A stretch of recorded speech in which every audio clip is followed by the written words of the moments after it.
What is in thanksgiving? Come on, say the presence of God.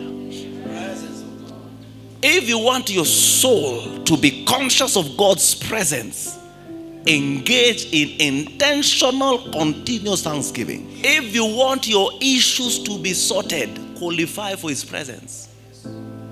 Because in His presence, there is fullness of joy. And at His right hand, pleasures. Pleasures. That is Psalm 16, verse 11. Pleasures evermore. Pleasures. Pleasures. But how do you qualify for His presence? I will enter His gates with thanksgiving and His courts with praise. It says, I will be thankful. So thanksgiving qualifies you for what? The presence.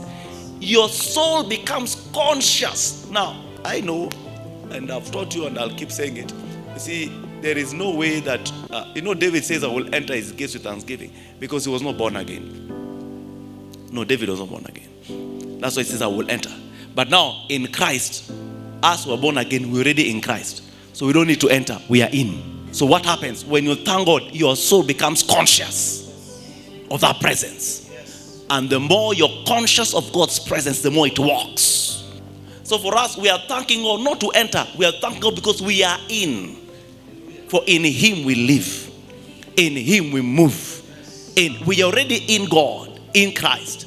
But now, to activate that presence is to thank God by thanking God.